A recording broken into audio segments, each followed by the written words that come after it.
Madam ये रहा आपका पार्सल।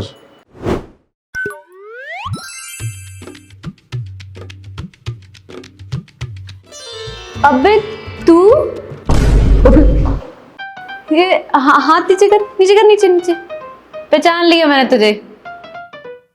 तो डिलीवरी बॉय का काम करने लगा कब से? हाँ, लेकिन तेरी शादी इतने बड़े घर में हुई है क्या? हाँ, इतने बड़े घर में हुई है मेरी शादी। वैसे तूने बताया नहीं कब से काम कर रहा है डिलीवरी बॉय का? 1-1.5 साल से काम कर रहा हूँ। तू तो बड़े डींगे हाँकता था कॉलेज खत्म होने के बाद, मैं इतनी बड़ी जॉब करूंगा, उतनी बड़ी जॉब करूंगा। अब क्या हुआ तेरी जॉब का? इतनी बड़ी जॉब कर रहा है, कितने लोगों के गेटों पे जाता है तू। ओए, ज्यादा बकवास मत कर। बड़े घर में शादी हो गई है तेरी, थोड़ी सुंदर क्या है तो अकड़ दिखाएगी। अच्छा हुआ तो मेरे किस्मत में नहीं आई। अच्छा हुआ कि तुझसे शादी नहीं हुई मेरी। तू डिलीवरी बॉय का काम कर रहा है और मैं कहीं झाड़ू पोछा कर रही होती। और यहाँ देख, नौकर चाकर लगे हैं मेरे। एक गिलास पानी के लिए भी मुझे नहीं उठना पड़ता है। महारानी की तरह रहती हूँ, तेरी तरह नहीं, गरीब। अरे ओए, ज्यादा दिमाग मत खराब कर, ठीक है? अपने पैसे का घमंड दिखा रही है।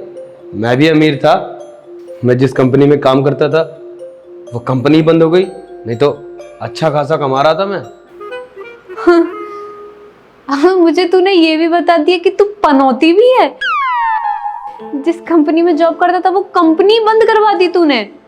हाय राम, मेरे तो भाग्य फूट जाते अगर तुझसे शादी हो जाती।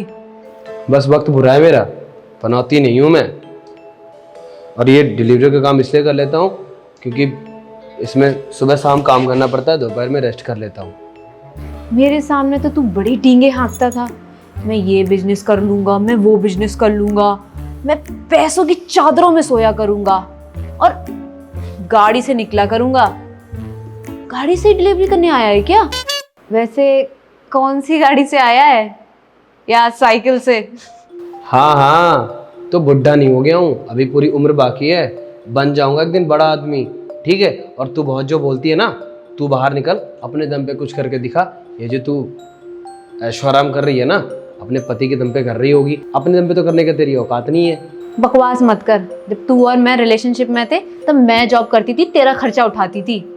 बड़ा आया। अरे ओए, तू बकवास मत कर। 500 रुपये देता था तो पूरे घर भर उसमें जाके रेस्टोरेंट में डिनर करते थे। 500 रुपए में कौन सा रेस्टोरेंट आपको खाना खिलाता है? सॉरी, आपके पूरे खानदान को। 500 रुपए देगा ये मुझे? 500 रुपए का मेरा नौकर भी खाना नहीं खाता है। अरे हाँ सॉरी, मैं तो भूल गई, तू तो भंडारे में खाना खाता था और शायद अभी भी खाता होगा ना, और बांध के भी ले जाता होगा पॉलिथीन में। अरे वो भंडारे में क्या खाता था? और जब मेरी सैलरी आती थी तो कहती थी 2000 रुपए दे दो, मेरे को शॉपिंग करनी है। अपनी बहन को भी शॉपिंग कराती थी और खुद करती थी मेरे पैसों के दम पे। भूल गई क्या तू? जो तू पैसे देता था ना, उसे दुगना मांग भी लेता था कि पेट्रोल के लिए पैसे दे दे, अंडरवियर फट गया उसके लिए भी पैसे दे दे। बड़ा आया। शर्म तो आती नहीं थी तुझे उस टाइम, पर फिर भी मैं दे देती थी। हाँ मानता हूँ कि तेरी जॉब थी, तू पैसे दे देती थी, लेकिन उससे दोगुना तो तू मेरे से ही ले लेती थी। अमीर था मैं, अमीर। और बस कुछ दिन रुक जा, ऐसे ही अमीर बन के दिखाऊंगा तेरे को। अरे अब क्या हो गया तेरी अमीरी को? जब तक मैं तेरे साथ रही हूँ तू खूब अच्छे से ऐशो आराम में रहा है। मैं तेरी किस्मत थी, तेरी किस्मत गई, तू नल्ला हो गया। और प्लीज एक्सेप्ट कर ले इसे। हाँ ठीक है, लेकिन अगर तू अपने पति के दम पे उछल रही है ना, तो मेरे बाप के पास भी बहुत सारे पैसे हैं। देख गिर गए पैसे तेरे। ओए, इतना मजाक मत बना, ठीक है? मेरे दिन खराब है, लेकिन मैं नहीं खराब हूँ, मेरा दिल नहीं खराब है। तेरी तरह धोखेबाज चीटर नहीं हुआ है।